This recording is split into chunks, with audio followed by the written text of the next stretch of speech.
Hello everyone, welcome to my channel. My name is Sharmishta and this is English with Sharmishta. In today's video, I am going to tell you how to write a letter to a bank manager. आज के video में मैं आपको बताने वाली हूँ कि कैसे एक बैंक मैनेजर को चिट्ठी लिखना होता है. This letter writing was a question for the higher secondary examination in the year 2020. 2020 के क्लास 12 के बोर्ड के हायर सेकेंडरी एग्जामिनेशन में ये क्वेश्चन आया था और इस क्वेश्चन में पूछा गया था एक बैंक मैनेजर को लेटर लिखने के लिए. And this question paper was for the second language English of West Bengal Council class 12. ये क्वेश्चन सेकंड लैंग्वेज इंग्लिश के क्वेश्चन पेपर में था और वो भी वेस्ट बंगाल काउंसिल क्लास 12 के एग्जाम में. In today's video I will show how to write the letter. आज के वीडियो में मैं बताऊंगी कि वो लेटर को कैसे लिखना है so that you can get full marks, ताकि आपको फुल मार्क्स मिले. So let's get started with the letter writing. तो क्वेश्चन इस तरह से है कि you have lost your bank passbook. तुम्हारा बैंक का पासबुक तुमसे खो गया है. Write a letter to the manager of the bank requesting him to issue a duplicate passbook. Bank के मैनेजर को एक चिट्ठी लिखो, उनको रिक्वेस्ट करते हुए, प्रार्थना करते हुए कि तुमको एक डुप्लीकेट पासबुक, मतलब एक पासबुक जो पहले की पासबुक जैसा ही काम करे, वो इशू कर दे बैंक से, वो आपको दिया जाए. तो ये लेटर किस तरह से होना चाहिए वो मैं अभी दिखाऊंगी. यहाँ पे 2 मार्क्स फॉर्मेट के रहते हैं और 8 मार्क्स कंटेंट के. मतलब लेटर का बनावट जो होगा उस पर 2 मार्क्स रहेगा और अगर जो पूछा गया है वो सारी बातें उस लेटर में हो तो वो लेटर के लिए 8 मार्क्स मिलता है.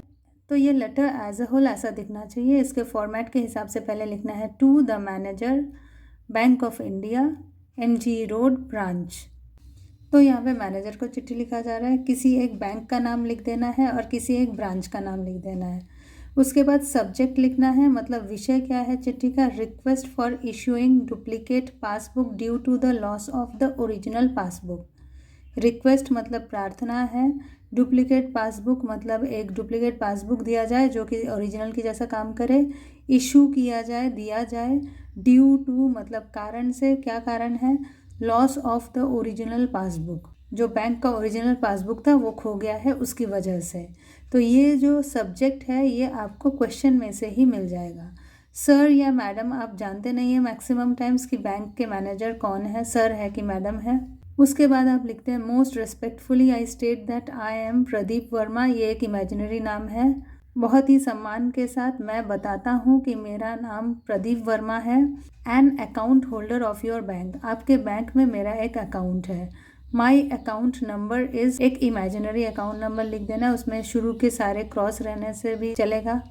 उसके बाद लास्ट में 1 2 3 4 लिख दीजिए. I have lost my bag recently while I was travelling by a bus. एक बस से यात्रा करते हुए रिसेंटली मतलब हाल ही में मैंने अपना बैग खो दिया है. Unfortunately my passbook of your bank was in that bag. दुर्भाग्यपूर्ण रूप से मेरा जो पासबुक है जो आप ही के बैंक का था वो उसी बैग में था. सो आई लॉस्ट माई पासबुक, तो मैंने अपना पासबुक खो दिया है. I have reported about the loss at our nearest police station. मैंने अपने खोए हुए पासबुक के बारे में पुलिस स्टेशन में रिपोर्ट लिखाया है जो नियरेस्ट है, जो मेरे सबसे पास लगा. I am also submitting a copy of the general diary with this application. उसको खोने का जो रिपोर्ट लिखा है उस रिपोर्ट की एक कॉपी मैं इस एप्लीकेशन के साथ, इस चिट्ठी के साथ जमा कर रहा हूँ. I request you to help me by issuing a duplicate passbook. मैं आपसे प्रार्थना करता हूँ कि मुझे एक इशू कीजिए डुप्लीकेट पासबुक, जो पासबुक है उसी के जैसा एक और passbook. As soon as possible, जितनी जल्दी हो सके. I will be highly obliged if my request is granted. मैं धन्य हो जाऊंगा अगर मेरा प्रार्थना सुना जाएगा. Thanking you yours faithfully Pradeep Verma. आपको धन्यवाद देते हुए आपका आज्ञाकारी प्रदीप वर्मा. यहाँ पे एक डेट मेंशन कर देना है. तो ये लेटर का फॉर्मेट है. इसमें जो बात पूछी गई है वो लिखा गया है और ये लेटर 150 वर्ड्स के अंदर होना चाहिए था, वो भी हुआ गया है. थोड़ा एक्सप्लेन करके लिखा गया है जो भी पूछा गया था वो बात. इसको इतना एक्सप्लेन करने के पीछे ये रीज़न है कि इसमें आपको 10 मार्क्स मिलने वाले हैं. तो आप इसमें अच्छे से एक्सप्लेन करेंगे जो भी बात आप कहना चाहते हैं. तो पासबुक के खोने का कारण और उसके खोने की वजह से आपकी असुविधा और उसके लिए जो डुप्लीकेट पासबुक इशू किया जाएगा वो सारी बातें इसमें हैं. तो ऐसा ही होना चाहिए इस तरह के क्वेश्चन में आने वाले लेटर का answer. So you saw how the letter is written. तो आपने देखा वो चिट्ठी कैसे लिखा गया. If you write a letter like this, you will get full marks in letter writing. अगर आप इस तरह की चिट्ठी लिख देते हैं तो आपको letter writing में full marks मिल जाएंगे. You will get 2 marks for the format and 8 marks for the content. आपको 2 marks format के लिए मिलेगा और 8 marks content पे. Format तो एक बार सीख लेने से ही हो जाता है और कंटेंट को आपको समझना पड़ेगा. Whatever is asked in the question, you have to write your answer accordingly. जो भी सवाल में पूछा जाए आपको अपना उत्तर उस हिसाब से देना पड़ेगा. You have to understand what the letter is about if it is a letter writing. अगर letter writing है तो letter writing किस बारे में पूछा गया वो आपको जानना है. And if you understand the question, you have to construct the letter in your mind. अगर आपको क्वेश्चन समझ में आ गया है तो आपको वो चिट्ठी को अपने दिमाग में बना लेना है. For that you need to practice a lot. ये सारी चीजें होने के लिए आपको बहुत ज्यादा अभ्यास करना पड़ेगा. All these things don't happen properly if you think of doing everything during your exam. ये सारी चीजें अच्छे से नहीं होंगी अगर आप सोचे कि आप सारी चीजें एग्जाम के समय डायरेक्टली करेंगे.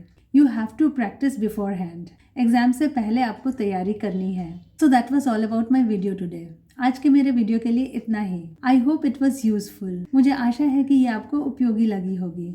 If you found it useful, do like it, share it and subscribe to my channel if you haven't already. अगर आपको ये उपयोगी लगी है तो आप इसको लाइक कीजिए, शेयर कीजिए और मेरे चैनल को सब्सक्राइब जरूर कीजिए अगर अभी तक सब्सक्राइब नहीं किया है. Keep reading, listening and practicing a lot of English and prepare well for your exams. And of course, do take a very good care of yourself till I come with my next video. Bye for today.